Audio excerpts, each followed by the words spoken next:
My boy don't bust too.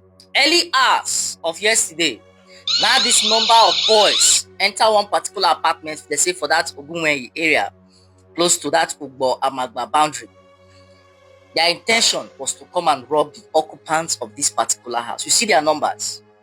Now, if you look closely, you will see the ones where wear black, especially the one where wear black up and down. Look their hand. They deal with either a locally made pistol or maybe a Beretta that they got somewhere. And the new method that they do now na to come in numbers.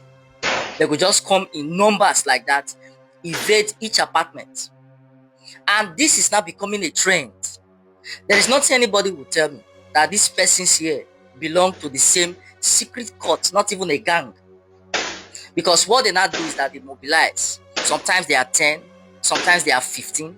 They will just come to this apartment, they will come to a street, they will come to multiple blocks of houses and rob everybody, take their phone, take their valuables, do what they want to do with the occupants, then go.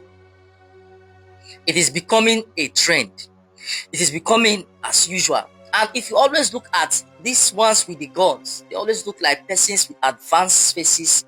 Sometimes my mind even they tell me, say, these persons might be policemen, vigilantes, or maybe those policemen where we say they're dismissed from police work. Now they don't take up this particular job to they recruit those boys where they know for street, say they involved in one of these and are waiting that they do with this. And it's becoming a big issue.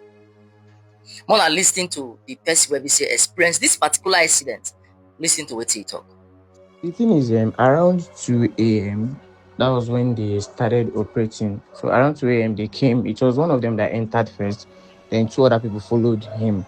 So when they entered, they tried to open the gate. At first, they met our gatesman. They're trying to force him to release the key to the gate to them, and the gateman told them that he doesn't know where the key is.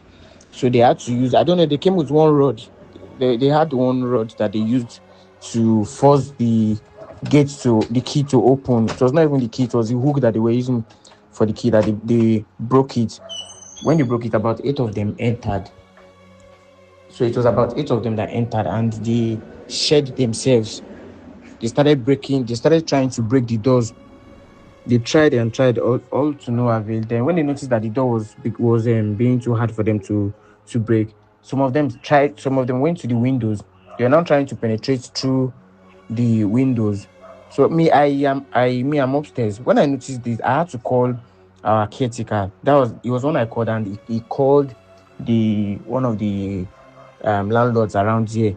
Then that was how they created awareness, and they started shouting thief. We also joined them. The robbers were already discouraged because it wasn't so they were not they had no there was no sources for them to get into any of the apartments. They could not break into any of the apartments, although they tried. They came very, very prepared. They even carried how do they call this electric saw? They carried electric saw too. They tried. So I think about two of them had guns. Yes, three of them were carrying guns. So they were just trying. They were even shouting that if she open, that if they don't open, and if they should fight their way inside, they will kill. They will kill anybody that they meet. But nobody opened. That was how when they discovered that we're already raising awareness and people were shouting thief. That was how they escaped. They ran, but they did not hurt anybody. The only person's phone they took was the gateman's phone. They didn't hurt anybody. So the Commissioner of Police in Edo State, I think we need to rearrange the way the security architecture in the state looks like. Make una stop to the use vigilante for main road. Make una they stop to the use all these civilian joint task force for main road. There are too many guns outside. Vigilante is supposed to the day all those streets and corners, boundaries of communities where we say people like this, they like to one pass to escape. Leave the main road for police. Now some vigilante don't even they think say them be police. Vigilante go they ask for vehicle papers, which they do not have any right to do so. But because we are living in lawless society, or in the name of sister security agency and all that, we dey neglect some things where we say fit become an aftermath of our actions. And are some things like this. In Edo State now, if you go Ring Road, the number of fake vigilante or fake Edo security network people where they work for inside Ring Road pass the people where we say they be actual members. They don't even know themselves. They don't even know the sectors they belong to. If you call most of these vigilante now, call them now. Who be your commandant? Which sector you join? Most of them do not have answers. You will see them wear trouser, no shirt. Some wear shirt, no trouser. In fact, today you will see civilian joint task force. You will see Edo security this. You will see another name. You will see man war. You will see there are different names.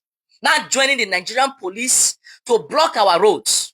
Sometimes they go block road without the Nigerian police being present, which is not supposed to be so. Vigilante, or the essence of civilian joint task force. Now, because they know the community, they live in the community. So those areas, those corner of streets, those side of moats, those normal places where we say people take they escape, come out if they do things. Now, their vigilante is supposed to dey. Not vigilante in Edo State now assuming the role of police. I'm not talking say vigilante no dey work. Oh. No, those in fact they even you can even say they even work past police. But there is an aftermath. Sometimes the good ones where they for inside, they do their thing come out. But the bad ones, they not take advantage of the system.